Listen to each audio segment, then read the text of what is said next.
Hello everyone, welcome to Fast FPL with me, Speardrops. We're going through the best picks and wildcard options for Matchday 2, Euro 2024 Fantasy Football. I think it's been a cracking first round of fixtures, of games. There's been a few dull fixtures, the England match for example, but I think overall it's been a pretty enjoyable tournament so far. Without further ado, let's get into the picks.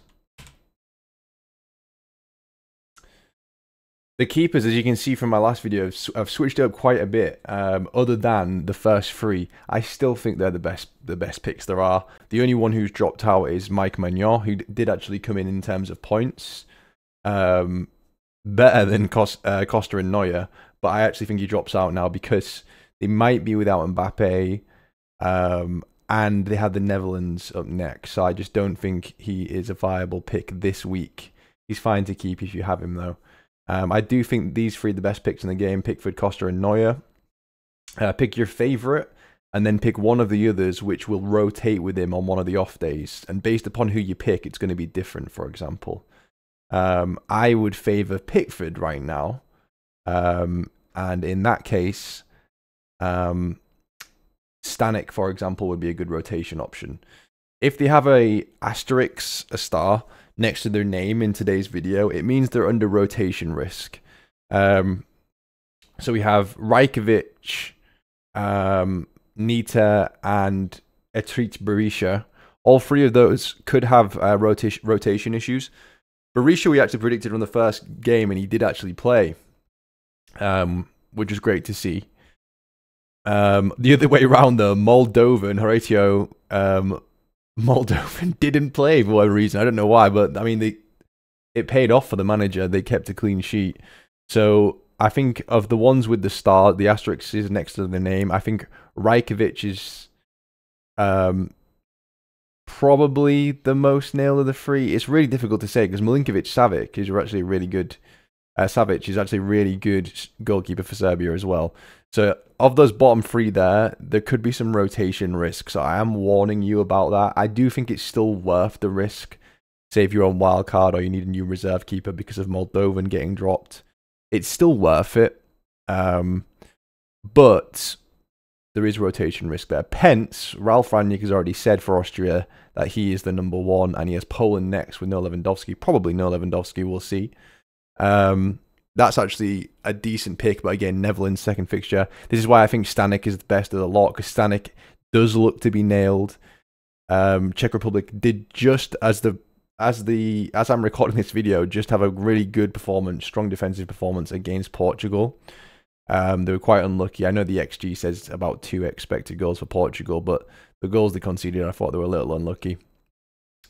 And as you can see, I've also put in today's video the expected goals conceded per 90 for international games between 2023 to 2024 in competitive qualifiers. And as you can see, Stanek is actually pretty good.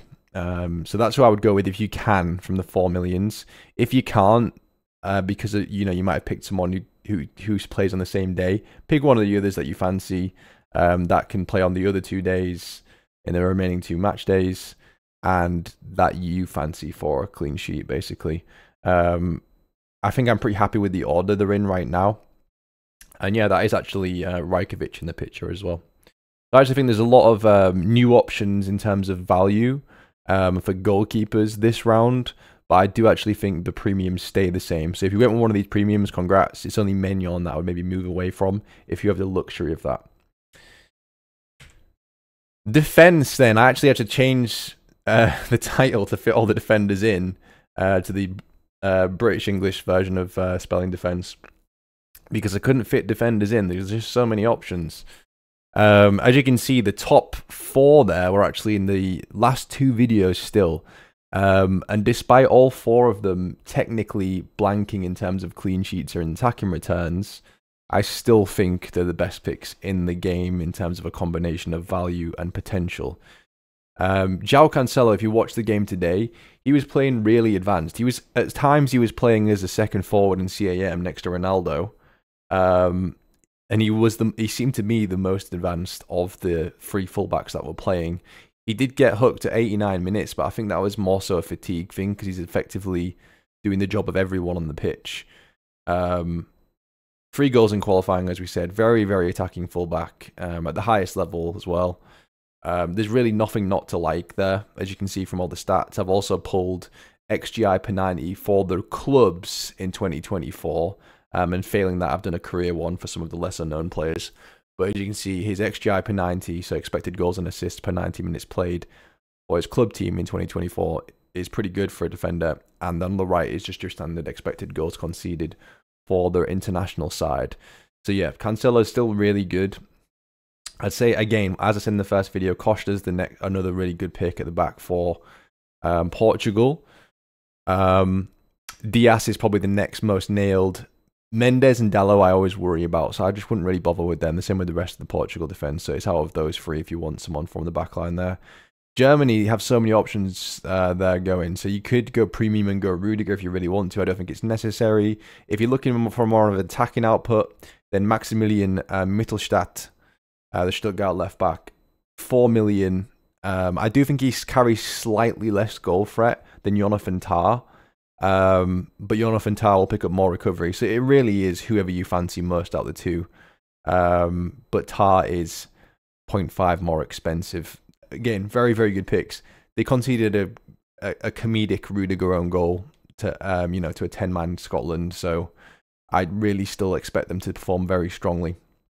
The only issue with the Germany and Portuguese defence is the fact that it restricts you in other areas to pick their players because it takes a spot from their team in the group stage for you. And then we still have Wout's Fass there. I'm glad I didn't put Dekufas in my video. I actually gambled on him in fan team like an idiot. But I didn't recommend him to any of you, which I'm happy about. Castagna was the outstanding pick for the Belgian backline and still is. But I would go with Wout Fass if you want someone from there. And I still think they're very, very good for a clean sheet against, a Romania side and a Ukrainian side who, the Ukrainian side didn't look very good in the first game. And Belgium are going to have to sort things out if they want to get through. I just can't see them not keeping a clean sheet in those 2 games, and he's only 4 million.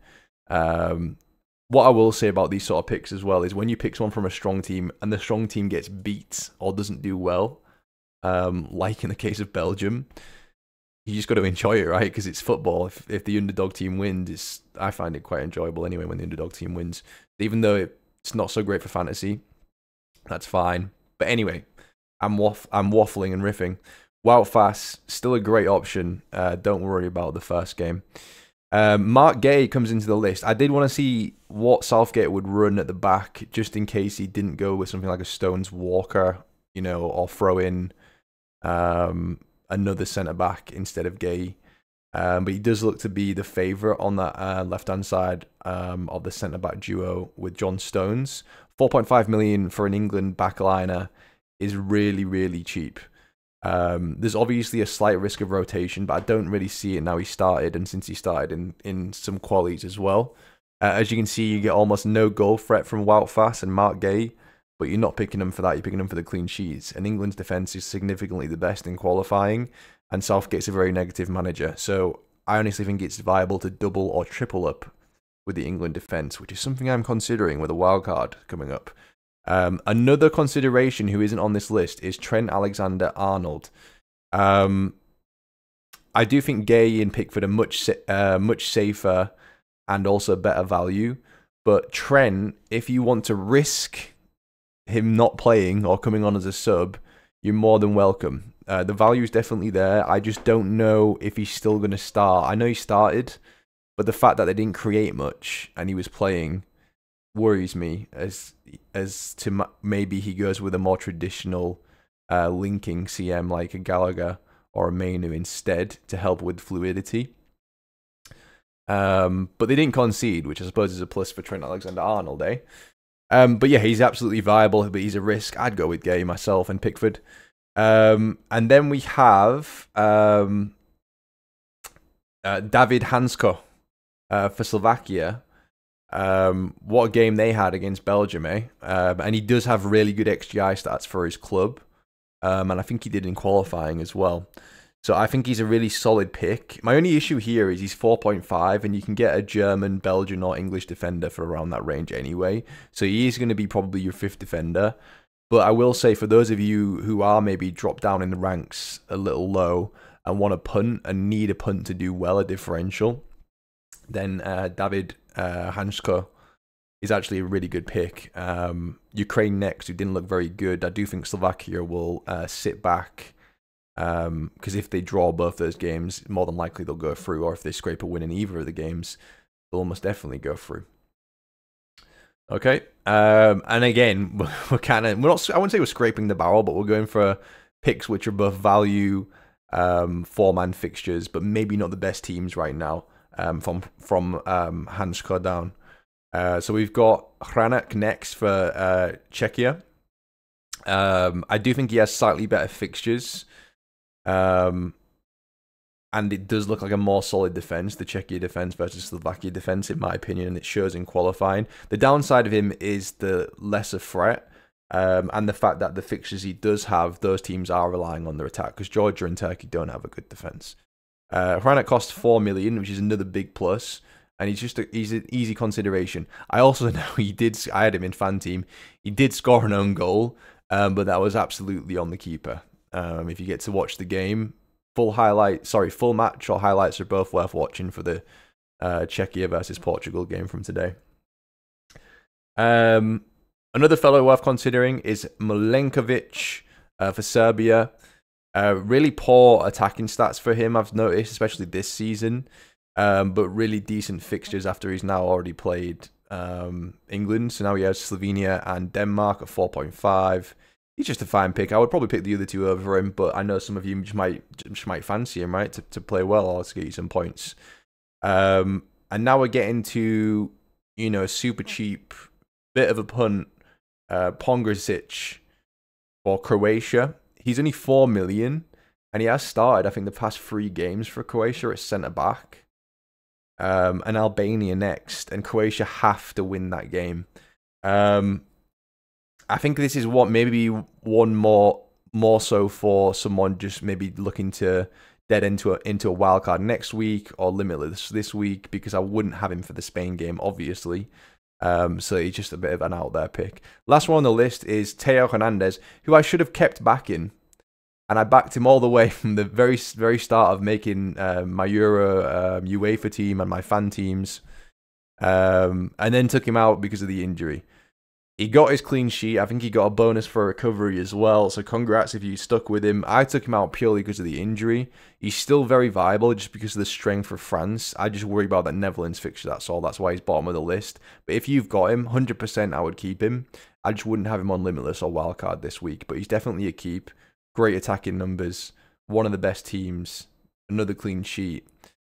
Just that Netherlands game and potentially no Mbappe is a bit of a worry. We have the midfielders next, and honestly, I actually would keep pretty much very similar midfielders to what I already recommended, to be honest with you. Bruno Fernandes probably could have had a couple assists against Czechia today, but didn't. 2 fixtures which are easier than Czechia is Turkey and Georgia. Just keep him. Even if I was on Limitless or Wildcard, I'd still have him. Florian Wirtz comes into the list. The reason I didn't have him before is because of minutes. And that rang true for the match, actually. Even with an injury, Gundogan played 90 minutes whilst Wirtz was hooked. Same with Musiala, he was also hooked and is too expensive for me. His club stats are really good for Wirtz. We're just seeing if he'll still continue that for his international side. It really is pick your poison with this. You could very viably go with either. Even if you're on Wildcard, you could still go Gundogan over Wirtz. The worry for Gundogan is that Havertz took the penalty, but maybe it's because Gundogan was carrying a knock, who knows. I think both are really, really good picks. You could double up on them. 2 good fixtures left. Home team. Just pumped Scotland with 5 goals. It's pick your poison. I'm not going to give you a recommendation, really. If I had to pick right now, I would go with Wirtz. But next game, Wirtz could get hooked at 50 minutes and Gundogan could get a penalty and an assist and play 90 and have 6 recoveries, right? So really depends on what you fancy and what you value when it comes to your picks. Kevin De Bruyne remains in the list and very high up in the list. If I wildcard, he would probably be in my wildcard. Belgium did just lose 1-0. But I really don't mind, to be honest with you. To Slovakia, they lost 1-0. It just means that they're going to have to go for it in the remaining 2 games. I just don't see them not putting 2 past Romania and Ukraine each. So we'll see how it goes. I would still back De Bruyne. He also played 90 minutes, which is good to see. I would still have him on Limitless and Wildcard. And I didn't have him last week, but I would still have him this week despite the 1-0 loss. So that's how much I value him as a pick. The midfield picks are just very difficult to pick from. Forwards and defenders, there's a lot of picks, but midfielders, it's a lot more difficult. Kvaratskhelia, the Georgian superstar. I watched the Georgia-Turkey game as well, which is actually another really good game. And Georgia's defense is poor. And I'm not dissing them. They're just a smaller country and a newer country when it comes to competing in the big football leagues. But Kvaratskhelia, things do go a lot for him, and he's playing so advanced. He's on set pieces. I still think if you have him in the fantasy games, he's a really, really good pick. Czechia next. I would be looking to ship him after that, but if you got him, I would just hold him. If you're on Wildcard, I'm not sure, but Limitless or holding him is absolutely fine. And the man who we picked, I know a lot of you commented about him as well. Ruben Vargas of Augsburg. He had so many chances. Yeah, I think he might have had some of the top XGI, other than Christian Eriksen, who came in, by the way, was my captain. Ruben Vargas should have scored. I didn't have him in my team. But for those of you who went with him after I recommended him, or you just found out on your own about him, you were so unlucky, right? You were just unlucky. Vargas should have had a hatful of points. Probably should be top scorer in the game right now. And he's got Scotland next. So yeah, really, really strong pick still. I don't think Shaqiri got any minutes either. Another from that price range, and this could be Sabitzer or Baumgartner, but Baumgartner's much more threatening from open play. Sabitzer's more so your recovery and set piece guy. Poland next for Baumgartner. And then the Netherlands defense, which doesn't look great. So if you were worried about Baumgartner at the start because of his initial fixture against France, which they looked good in, yeah, what's not to like now? Sabitz is also an option, but I prefer Baumgartner. He's just more threatening from open play. And then Scott McTominay, still in the list. What I like to see from him as well was that he did have, I think, 4 recoveries, and he played 90 minutes, which are 2 big positives there. John McGinn did get hooked early, so I would go with McTominay. And I actually think, for those of you quite low in the ranks right now who just want a big differential, or maybe you're choosing Limitless or just wildcarding and want a punt, he is a good 5th mid there, but there's just loads to choose from in the midfield. You can really have a little bit of fun if you want to with your midfield. Yeah, that is the midfield picks for now. Just while I'm transitioning to the strikers as well, I will say, you're seeing no Italy, you're seeing no Netherlands, no Spain. And that's because I just don't like their fixtures. Netherlands have France and Spain and Italy play each other. I also don't really like Italy's attack at all, and I don't like Spain's defense. But they will come into next week's video most likely. Okay. On to the strikers, and again, the strikers are largely very, very, very similar to what we already started with. You could even have Dovbyk here as well. I was debating between putting him or Vlahovic or Mitrovic on here, but went with Vlahovic for you guys for my recommendation at the bottom. Let's go bottom to top then. So Vlahovic makes the list over Dovbyk because I think Serbia looked a bit more put together than Ukraine. And Ukraine have one good fixture and one terrible fixture coming up. So yeah, I don't really want to back Ukraine against, a team who in Slovakia who did really well against Belgium. But he is an option. Dovbyk is absolutely an option. The other one is Mitrovic versus Vlahovic. The reason I'm going with Vlahovic is because his open play threat is a little bit more than Mitrovic. And he also played more minutes in the first game. The downside is Mitrovic should be the priority penalty taker. So again, it's up to you. Do you want priority penalty taker, but less minutes and less open threat, or more minutes, more open threat, but not probably not the penalty taker? Vlahovic might still take one, but I'm assuming it's going to be Mitrovic. So that's my sort of cheap differential, because I know some of you might want that. Is Vlahovic or Mitrovic or Dovbyk if you really want someone like that. I don't think you need to, though, because there's just so much. The pricing of the rest of the midfielders, defenders, and goalkeepers is so generous that you don't need to. But if you do want a punt, he's there. Kylian Mbappe is more of a differential this week because he's got quite a bad... I think he broke his nose and requires surgery on it, but he's delaying the surgery and going to be wearing a mask. So you worry what that does to his confidence and his minutes. Also, the fixture is not easy at all. He did miss a big chance against Austria, though he did get the assist. If you've got Mbappe and you've got other fires to put out, obviously just keep him. But I wouldn't be transferring him in this week, just because of that, right? And then next week, I would definitely want Mbappe. So is he better than all the value picks and every other pick other than the top 4 there? Yes, but I wouldn't be transferring him. I'd just be holding him.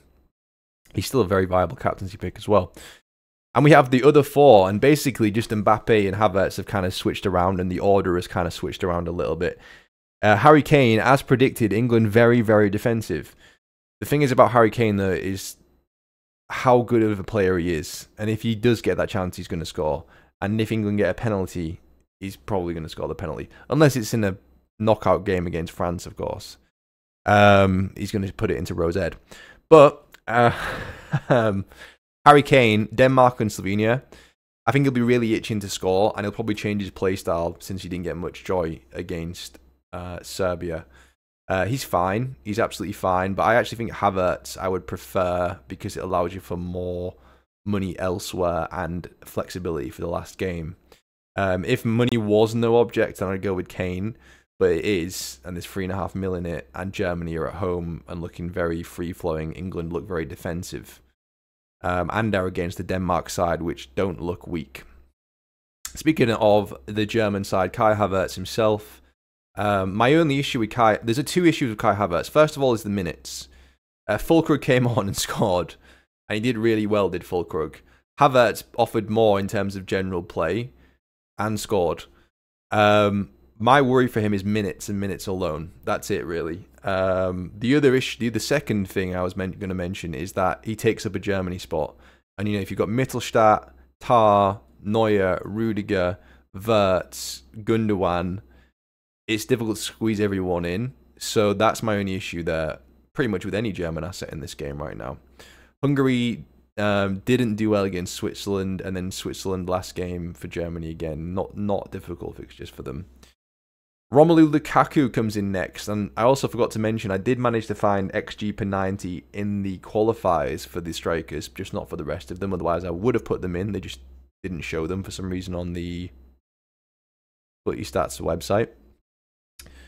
But Lukaku, look at his XG per 90 in qualies, and look at the fixtures as well. He also had 2 disallowed goals. It was just so unlucky. There were so many Lukaku comps going around on Twitter afterwards. I had him captain in fan team. Luckily, I just held Christian Eriksen captain in Euros. But, yeah, you're just unlucky. If you picked Lukaku, it was just football. It was just football, and fantasy football happened. And you should stick with him. He's still one of, if not the best pick in the game, I mean one of at least, alongside, of course, Cristiano Ronaldo. I think he hit the post. He had 2 of the chances that were pretty decent.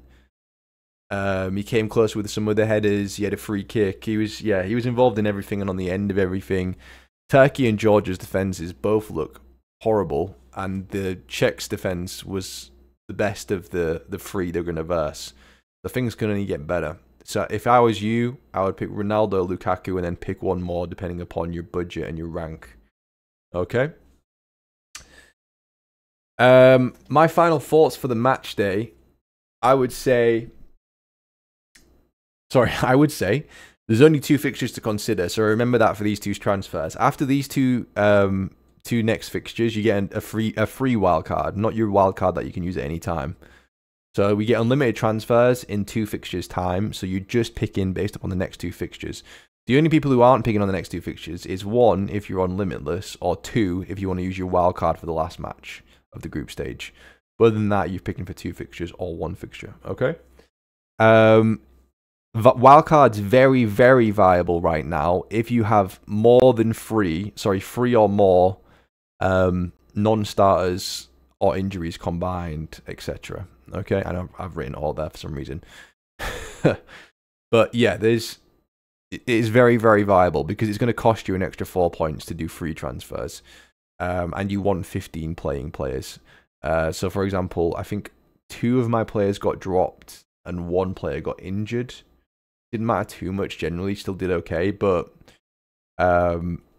you know, with that combined with a couple of bad fixtures, you might want a wild card for the last 2. And we also have more data to play off now as well. Bearing in mind you're then going to get another wild card in 2 game weeks anyway, right? Limitless is also viable. I think this is more so viable if you've got a full playing team but bad fixtures.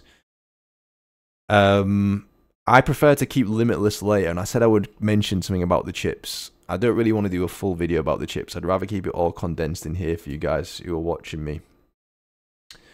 Oh, sorry, watching my videos. The reason I say that Limitless is more viable later in the game is because later into the tournament, you only have teams, mainly strong teams, and those mainly strong teams have players that cost a lot of money. Right now, we can spread the funds, but later on, you know, we might only have Portugal, France, England, Germany, or something like that, right? So if that's the case, you're going to struggle to have just even a complete squad with the lack of funds that you'll have. But it's still viable. It's still viable right now. So if you do want to do Limitless this week or next week, still absolutely viable. I would say wildcard more so right now for most people. Also, if your team's looking great for match day 2 and you just want to do 2 transfers, that is brilliant. You should do that and hold the other chips if you can. It's always better to hold them if you've still got a strong team, of course. Teams to target in match day 2. Germany, Portugal, Belgium. Germany looking really strong. Home team. Just put 5 past Scotland. 2 easy fixtures. Portugal looked really strong again. They've constantly looked strong. The goal they conceded was a great goal, but it was one of those where it probably wouldn't go in the future. Loads of options. Belgium, they need to win, and they've got 2 easy fixtures. So probably the least prioritized of the 3, but still I think should come back. But it's Germany and Portugal really.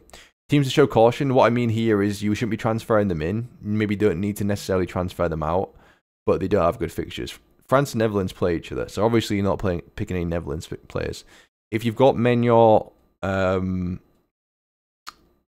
Theo Hernandez, Thuram, Mbappe, you can probably keep them. Netherlands, if you've got Netherlands defenders, I'd probably transfer them out, to be honest with you. If you've got their attack, I'd probably transfer them out as well. I just don't fancy this game for them. Spain, Italy. Spain's attack is very good, but Italy's defense is pretty good. So that's why I just don't really want to predict that game. I think Spain will win and they'll be more positive, but I don't really want to have any picks from that game. If you had DiMarco, by the way, you were so unlucky. That pass he gave away for the Albania shot goal, it would have easily been an Italy clean sheet. And DiMarco's also on corners and actually really threatening. So you're just really unlucky. The last 3 points there all go together. Continue with your set piece takers. Szoboszlai came in, Ericsson came in. Others looked really dangerous still. Recoveries, check those within the app. We're not going to go through every player's recoveries. That's sort of the last thing to consider after you consider, you know, clean sheet potential for defenders or expected goal involvement for all players. 90 minutes is something to consider as well, because you don't really want to be picking players who are getting hooked at 55, 60 minutes. Not only does it dent the potential for points, but just makes the game less enjoyable, especially when you're watching the matches as well. I haven't quite finalized my wildcard yet. If I do wildcard, I probably will. To give you a little sneak peek at what my team's looking like, I've obviously got Mbappe, and I might transfer him out on wildcard. I also have Moldovan. I had no idea he was going to be dropped, but didn't matter anyway because I had Pickford in goal. So Moldovan will go as well. And then I also have I think I have. Do I have Kufa? I think unfortunately I have Kufa, which is so stupid. But nevertheless, I do. So those three need assessing at least.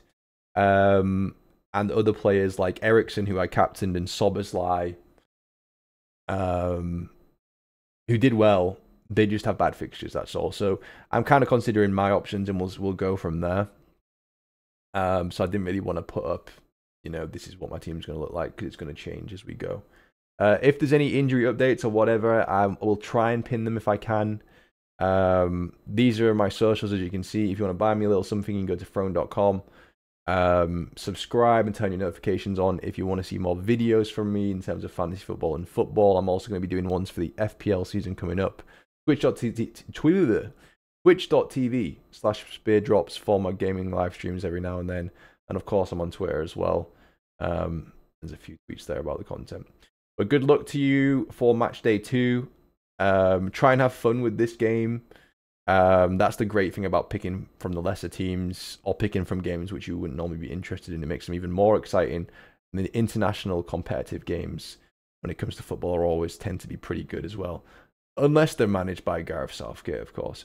But anyway, maybe that'll work for this tournament and they'll get through using tournament defensive football.